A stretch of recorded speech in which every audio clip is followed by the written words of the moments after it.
professora e doutora Astrid Sayegh, para falar sobre o tema Emmanuel, a filosofia da ciência amanhã e o Evangelho. Saudações filosóficas a todos. As nossas homenagens, em particular, a esses grandes espíritos que constituíram a filosofia dos espíritos. Vocês me perdoem, eu não posso deixar de me emocionar. A nossa homenagem a Herculano Pires, a nossa homenagem a Leon Denis, a nossa homenagem ao professor São Marcos, a nossa homenagem a Bergson, cuja temática faz parte desta temática da doutrina, e a nossa homenagem a Emmanuel, este filósofo que importa seja desvelada a sua filosofia nas articulações racionais que estão implícitas em toda a sua obra.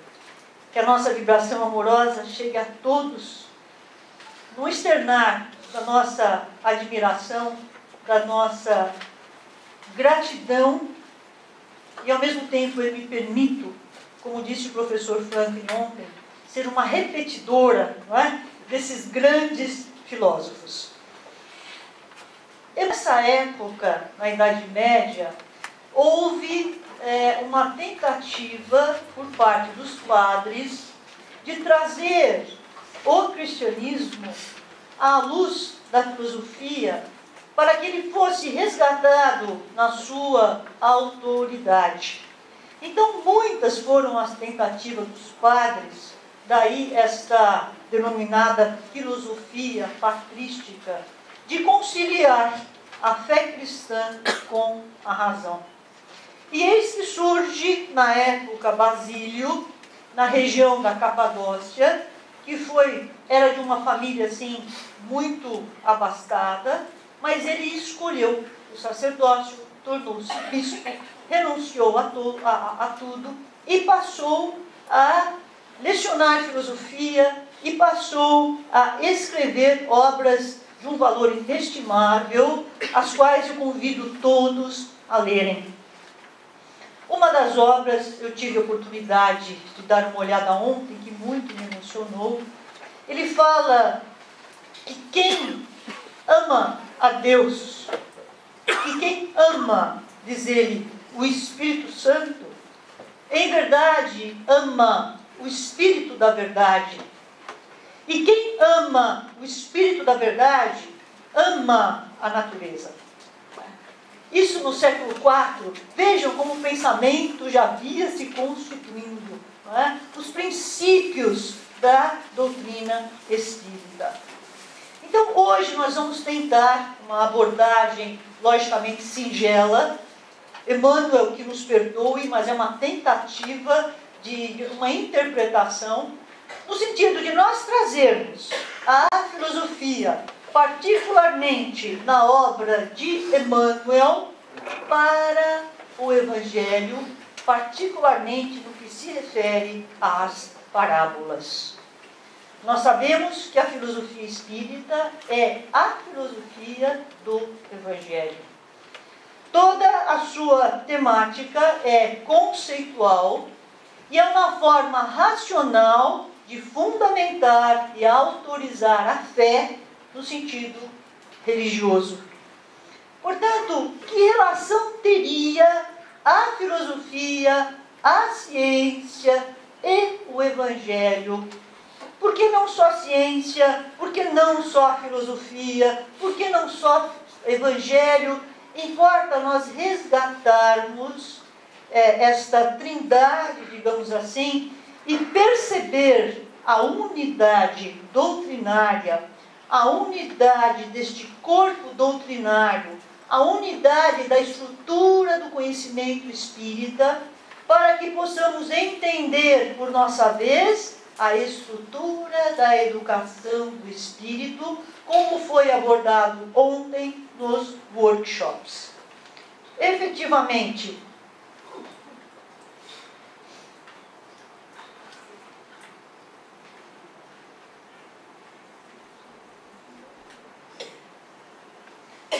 afirma Emmanuel na obra O Consolador?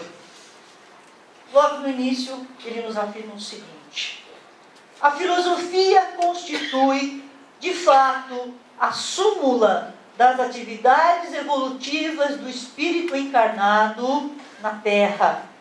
Ou seja, a filosofia é a síntese de todas as atividades, ao mesmo tempo que de todas as ciências. As suas equações são as energias que fecundam a ciência, espiritualizando-lhe os princípios, até que, unidas uma à outra, indissoluvelmente penetrem o átrio divino das verdades eternas. Isto é maravilhoso. As equações da filosofia são as energias que fecundam a ciência. As equações da filosofia são a seiva que fazem com que a ciência germine, porque ela consiste na base. Unidas, afirma Emmanuel, indissoluvelmente, porque em verdade não existe distinção no que se refere à verdade. O que existe são pontos de vista por parte de nós, sujeitos cognoscentes, que dividimos a ciência em diferentes objetos. Mas temos que resgatar a unidade do saber, que é a base da transcendência religiosa. A natureza é o externar de uma substância viva. Essa substância viva é o princípio espiritual. O princípio espiritual é vida.